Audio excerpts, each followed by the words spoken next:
Prior to the 1960s, the gay community had few places where they could gather. Going to a bar or club could very well be dangerous for them. In most instances, gay men would deny drinks in bars, and the practice of refusing to serve gay people drinks was common at the time. Homosexuality was not socially accepted as it is today. Essentially, the gay community was oppressed and precluded from the right of free assembly. The American Psychiatric Association had classified homosexuality as a sexual perversion and abnormal and deviant behavior. The mafia, always on the lookout for free money-making opportunities, especially ones that had a demand, took full advantage of the gay community's dilemma. For the mob, the oppression of the gays equated to the gay prohibition. Owning gay establishments goes back to the days of Vito Genovese and the 82nd Club on 82nd East 4th Street on the Lower East Side, where his wife actually worked the door. Genovese captain Matty the Horse Iannello, by the 1960s, owned most of the gay bars and clubs in Times Square in the Village. At the time, the Village was a prominently gay community. The 1960s were challenging times for the gay community in New York City. For instance, when the 1964 World's Fair was coming to Flushing Meadows Park in Queens, Mayor Robert Wagner had most of the gay establishments shut down. He wanted to rid the city of homosexuals to make it more welcoming to visitors attending the World Fair. In 1966, members of the Mattachine Society, a national gay rights organization, would visit bars while announcing their sexuality, and if refused service, they would sue the establishment. That same year, Matty the Horse, who owned places like the Peppermint Lounge on 128 West 45th Street, had fellow Genovese member Tony Lauria purchase the Stonewall Inn on 53 Christopher Street in the Village. The Stonewall Inn, at the time, was just a regular bar restaurant. However, Lauria transformed it into a gay-friendly club.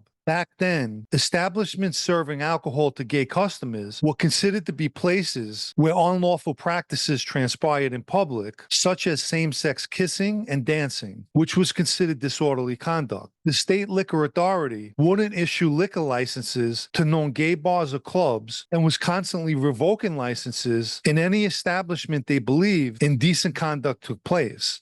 Such places were subject to police raids and forced closure. In order to circumvent the strict liquor license laws, the Genovese family operated the Stonewall Inn as a private bottle club, which meant, in essence, customers could bring their own bottles of alcohol, which hardly ever took place. Bottle clubs operated void of a liquor license. As a private club, one wasn't required. Despite not having a liquor license, the Stonewall Inn, for an entrance fee, which was typically above average, provided customers with glasses, ice, and mixes. Apparently, the bartenders had no access to running water, so more often than not, they served unsanitized glasses. The mob ran these establishments as they did with the speakeasies years ago. The alcohol was bootlegged and watered down, and never openly displayed. Only a minimal amount of alcohol was kept on the premises, just in case a raid took place. Cases of alcohol was kept in a nearby car or van, and sometimes hidden behind a secret wall panel in the club.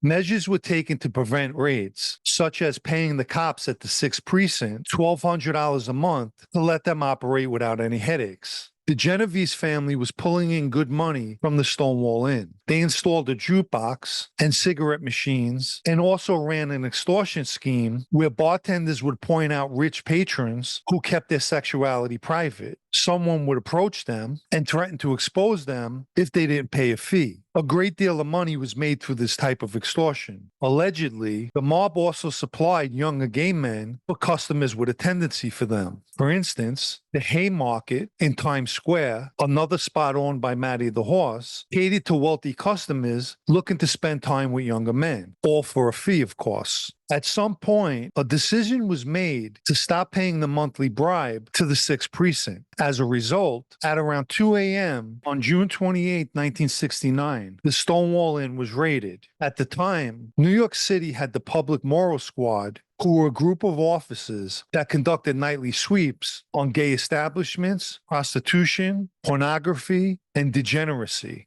8 officers with the Moral Squad entered the Stonewall Inn, which was packed with about 200 people, under the pretense of liquor law violations. The club was also in violation of the New York City Fire Code for not having a fire exit. So, armed with a warrant, the officers began harassing the customers, pushing them around and manhandling them. They ordered everyone to line up, wise guys included, and wanted to see IDs. They were also hurling insults at the gay patrons. In total, 13 people were under arrest, which included cross-dressers who had to follow women officers into the bathroom to have their sex checked. A large crowd started to gather outside the club, consisting of several hundred people, including gays, lesbians, cross-dressers, etc. When 3 officers inside the club began scuffling with one customer, a well-known biracial lesbian cross-dresser named Storm Delaville ran over to intervene. Mistaking her for a man, they shoved her and used a gay slur. Delaville punched the cop in the face. What took place next is considered to be the point of ignition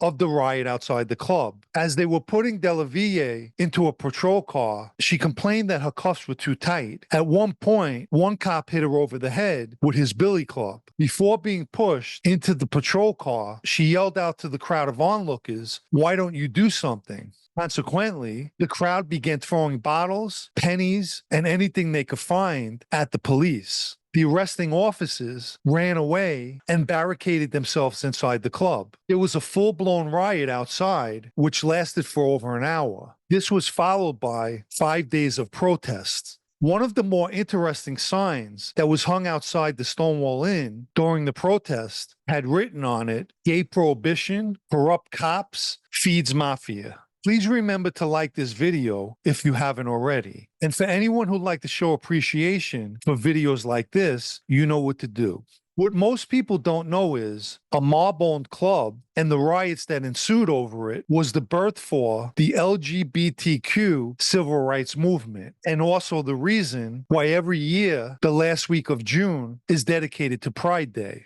The mob continued to own and operate gay bars and clubs well into the 70s, and possibly still to present day. I was told gays are known to spend money on drinks because they prefer the fancier drinks like Cosmos and martinis. As for the mob, the only color they prefer on the gay flag is green.